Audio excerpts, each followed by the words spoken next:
Welcome back, everyone. I hope you're having a great start of your week so far. As we continue to build upon our Research Foundations unit, today we're going to discuss utilizing and identifying sources. So we're going to talk a little bit about using sources for different purposes and using different sources for those different purposes. So to begin, let's go ahead and discuss what different purposes we might use when we are presenting and using research in any type of assignment. And so there's a few different purposes, especially when you're giving a speech. So the first thing we're going to talk about is how we can grab attention of our viewers. So this is also called attention getters, but ultimately attention getters give the audience a reason to listen to the rest of the speech or read the rest of the paper. And so you really want to have a good opening to draw your viewers in so that way they have motivation to continue to listen and automatically become interested in what you have to say. So oftentimes, startling statistics can be used as a good attention getter. So a source such as data.gov would be a good source to find statistics. Other examples of attention getters include humor, quotes, storytelling, or even using props. And then something else you're going to do when we're giving speeches is you're going to have to provide background information. And this is really important because a lot of time your viewers aren't going to have the knowledge that you have on the topic because they haven't been researching that same topic. And so background information is the additional information your reader needs to know to understand your work. Think about elements such as definitions, historical context, current events, or other information. And you can check for background information in dictionaries, especially if you need to define a term within your topic. Handbooks and encyclopedias can also be a great resource for background information. Also, when you are searching databases, pay attention to those keywords and important terms that appear in the articles that you're reviewing because these can also help with background information within your topic.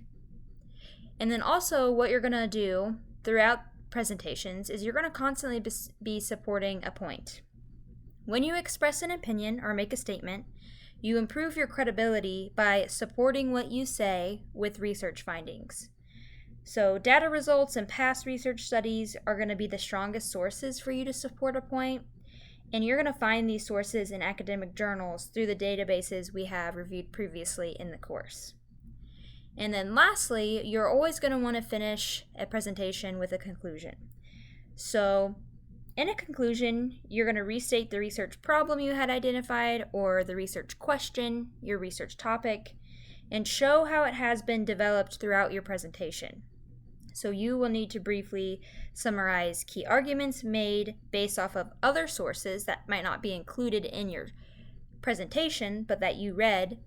And you're going to want to explain how all these sources and all this knowledge that you have comes together to contribute to proving your own arguments within your presentation. And so now what we're going to do is we're going to watch the introduction of Shawn Achor's speech on the happy secret to better work.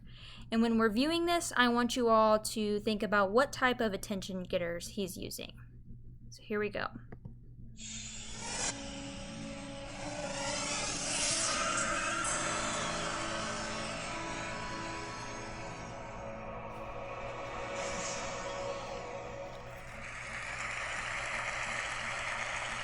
When I was 7 years old and my sister was just 5 years old, we were playing on top of a bunk bed. I was 2 years older than my sister at the time. I mean, I'm 2 years older than her now, but at the time that meant she had to do everything that I wanted to do, and I wanted to play war. So we were up on top of our bunk beds, and on one side of the bunk bed, I had put out all my G.I. Joe soldiers and weaponry, and on the other side were all my sister's Milos and ponies and ready for a cavalry charge. There are differing accounts of what actually happened that afternoon, but since my sister is not here with us today, let me tell you the true story. which is my sister is a little bit on the clumsy side, and somehow, without any help or push from her older brother at all, suddenly Amy disappeared off the top of the bunk bed and landed with us crash on the floor. And I nervously peered over the side of the bed to see what had befallen my fallen sister, and saw that she had landed painfully on her hands and knees on all fours on the ground. I was nervous because my parents had charged me with making sure that my sister and I played as safely and as quietly as possible. And seeing as how I had accidentally broken Amy's arm just 1 week before,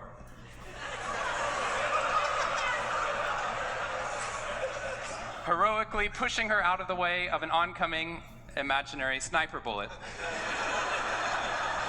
for which I have yet to be thanked. I was trying as hard as I could. She didn't even see it coming. I was trying as hard as I could to be on my best behavior, and I saw my sister's face this wail of pain and suffering and surprise, threatening to erupt from her mouth and threatening to wake my parents from the long winter's nap for which they had settled. So I did the only thing my little frantic 7-year-old brain could think to do to avert this tragedy. If you have children, you've seen this hundreds of times before. I said, Amy, wait, don't cry, don't cry. Did you see how you landed? No human lands on all fours like that. Amy, I think this means you're a unicorn.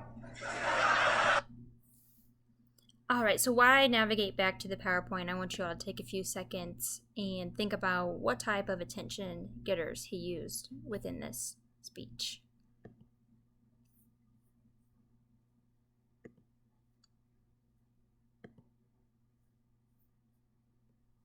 So hopefully you've had some time to think about it, but I'll go ahead and name off a few that I identified. So I think the biggest attention getter he used within this was humor. He had a really lighthearted tone, and he kind of used sarcasm a lot to drive his points home. You heard the audience laughing quite a bit. He also was very relatable with what he was speaking about. A lot of us in class probably have siblings and could relate to the stories of having those moments with our siblings, either fighting over toys, accidentally hurting them, and saying, "Don't tell mom, don't tell mom."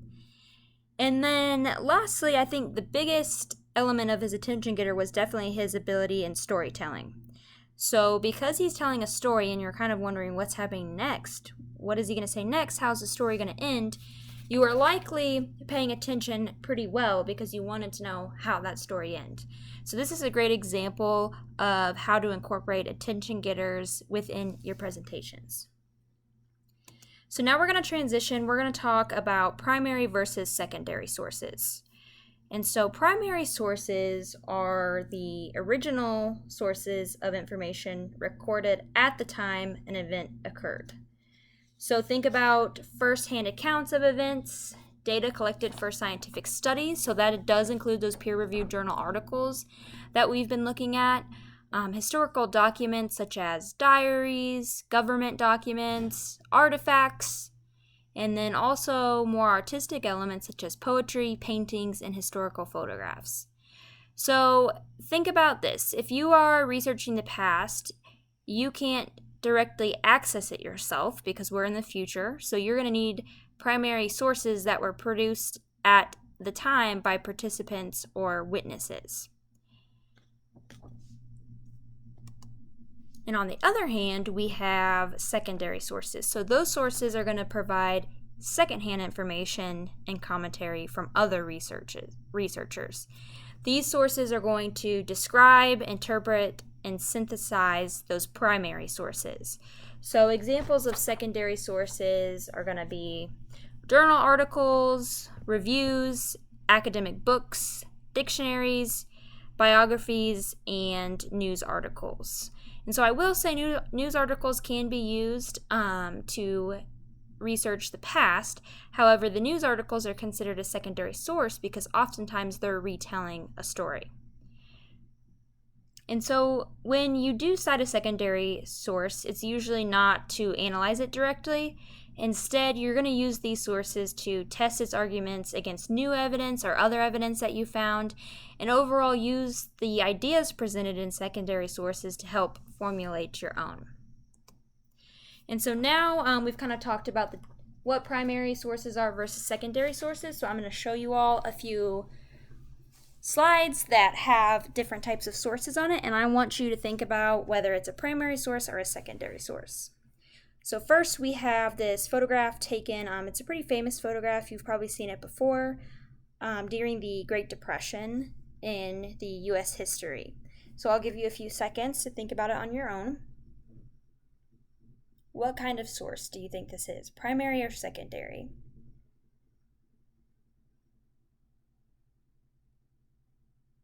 All right, so it is going to be considered a primary source because it is a photograph, and that was listed under our primary sources. It was taken in real time at the time of the event of the Great Depression. So what do you all think about this source? Is this considered a primary or a secondary source?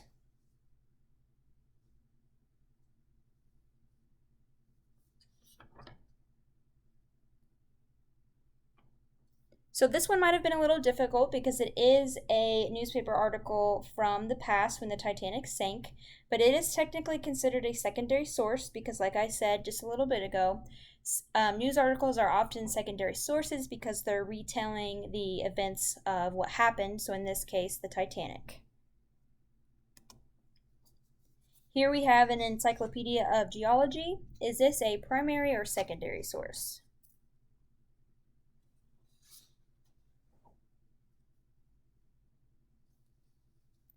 This is going to be considered a secondary source because encyclopedias work to summarize information and ideas. So the keyword being summarize, this is classified as a secondary source. And then lastly, let's take a look at this famous painting, the Mona Lisa. Is this considered a primary or secondary source?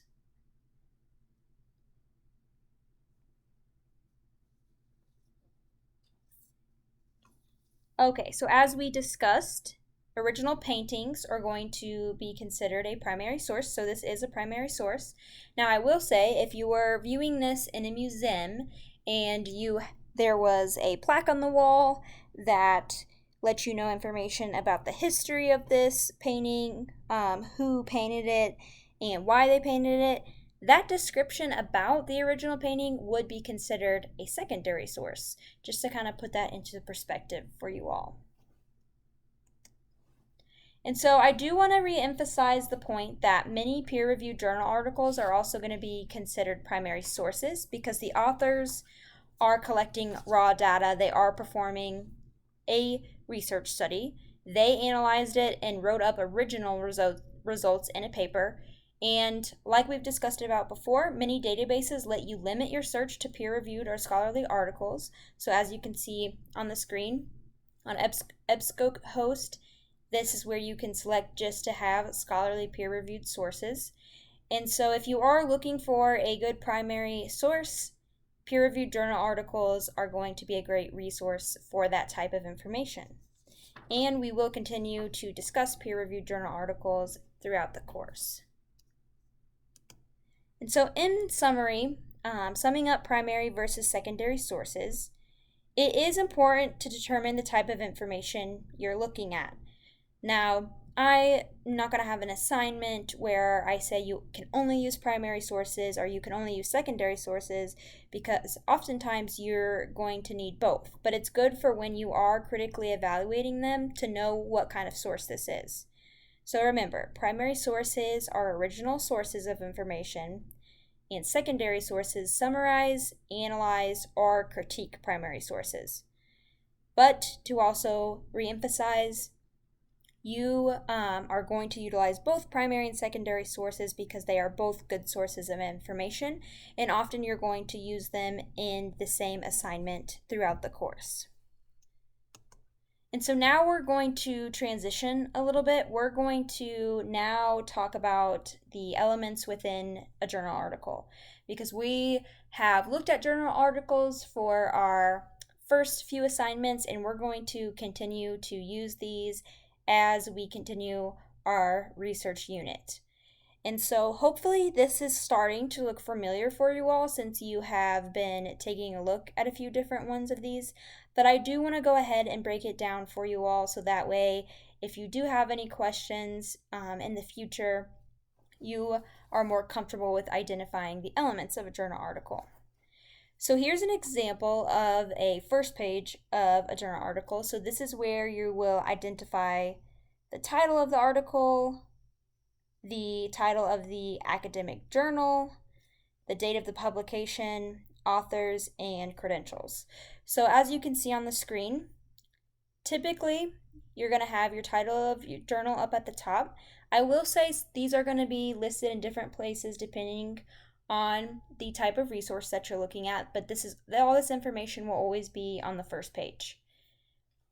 Right here in the bigger font, of course, we have our article title. So I know sometimes it can be confusing when I ask for the title of the journal versus the title of the article, but the journal is where the article is published in. So it's always going to be paired with a year, a volume number, an issue number, and often the page number. So that's how I know the title of the journal is the Journal of Family Psychology. However, the title of the article is Associations Between Adolescent Siblings, Relationship Quality, and Similarity and Differences in Values. And then right underneath, typically the author's names are going to be listed very close to the journal article title. And so here we have Tina Kretschmer and Allison Pike, and then you'll notice right under their names, they have the institutions with which they are affiliated with. So sometimes the institutions will be listed in a different place and more in a sentence form, and oftentimes they will also tell them what position they have at these institutions, so that way you know that they are credible authors and you can rely on the information within this article. So next, let's talk about the abstract. So sometimes an abstract will be labeled, sometimes it won't. But abstracts are often written by the author or authors of the article, and the purpose of the abstract is to provide a concise summary of the research, including its purpose, significant results, and implications of the results. So reading the abstract can be a good way to determine whether the article is suitable for your needs based on the topic that you're researching. And typically the abstract appears on the first page of the journal article, and as a general rule, you'll only find abstracts on papers of 5 or more pages in length. And so the abstract within this example is what is highlighted here in the purple color. And so it's going to provide you a really good summary with what the research study is trying to answer, and even provide you with an insight into the results often. And I also do want to point out these keywords. A lot of times keywords are listed near the abstract, and so that will also help you in determining whether or not this is a good article for the topic that you're trying to research. Next, let's talk about the introduction, hypothesis, and thesis. So these can be a little bit more difficult to identify within research articles, but the introduction typically is the first few paragraphs. It won't always have a header that says introduction, but sometimes it will. And the purpose of the introduction is to provide necessary background information to the reader. It is not always labeled as introduction, as I said, but the first few paragraphs typically work to introduce the topic, and a lot of times the hypothesis or thesis or research question will also be somewhere within the introduction, and that is to indicate to you why the research was done.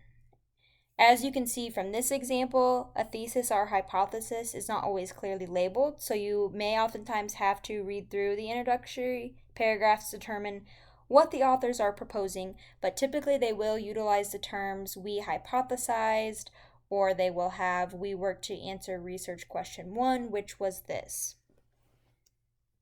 It's important to know the hypothesis and thesis within an article because that is the whole point of why they're performing the research study.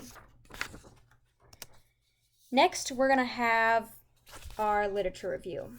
So some of you may have never heard what a literature review is, but it does typically follow after the introduction section, and its purpose is to describe previous research or discussion that has been published on the topic. And so the literature review is going to provide a good overview of the topic and will outline what other researchers have found. And so you're going to see a lot of citations typically within the literature review, as you can see here, these parenthetical citations. That is a good indication that you have started reading the literature review, because similar to an introduction, not always is the literature review titled with a header that says literature review, but instead it will have themes as headers, such as what you see here, differences within and between families. And so oftentimes the literature review is going to also contain multiple topic headers similar to what you see here. Next, all of the articles in the academic databases are going to have what's called a research methods section. So sometimes it is labeled method, as you see here, but sometimes it's labeled as methodology. And the purpose of the section of the article describes the procedures or methods that were used to carry out the research study. So it describes the methodology the authors follow, and that's going to vary according to the discipline or field of study. And types of methodology includes whether they used case studies, if they did a scientific experiment, if they used focus groups, if they used surveys, or if they interviewed certain people to get the results. But what you're always going to see within the methodology section is a participant section. And I want you to pay attention to this because your assignment is going to ask you to identify which participants were used in whichever article you review. But as you can see here, participants is clearly labeled, and if we read about it, let's see. It looks like there were 368 students aged between 14 and 21 years old. So that's the demographic that they focused on. This section is always going to tell you who was eligible to participate in this study. So that way you know it was younger participants. There weren't any older participants, and they did have to be classified as students. And then if you take a look over under this measures, this is a good example of where you're going to find what type of methodology the researchers used. So it looks like they used what's called a portrait values questionnaire. And so if you continue to read, that will explain what that questionnaire is and what it contains. Next, we're going to talk about the results section within an academic journal. So this is going to be the section that gives all of the data that was collected as a result of the methodology that the researchers performed. So typically, results are going to be reported in statistical terms, as you can see a lot of numbers listed in here. And there's also typically going to be tables and charts and graphs. I will say sometimes the results section is called results, sometimes it's called findings, but a good way to identify when you're reading the results sections is if you see these statistics like you see here. And then after you have read the results, you're going to find a discussion or conclusion section. A lot of times these articles will label it as discussion, but this section gives conclusion and implications of the research. So this is where the author is going to summarize what the results of the research might mean to the field, how the research addresses the original hypothesis, weaknesses of the study that they may have ran into, and recommendations for future research about the topic. This section also answers the question of, so what? Why is this research important? Why did we spend this time researching this topic? And how can it improve the field of study moving forward now that we know what we know from these results? And then lastly, there's always going to be a references or works cited page. It's going to look like this. It's going to have probably multiple pages to it, and this provides publication information for all of the materials the authors used in the article. And like I've mentioned before, the references list can be a great way to identify additional sources of information on the topic. Let me know if you all have any questions about this. Your assignment that's due next is heavily has to do with the information we discussed in this lecture. You will be identifying elements of a journal article that you found. I have uploaded an example of what I'm looking for within that assignment module, so let me know if you have any questions.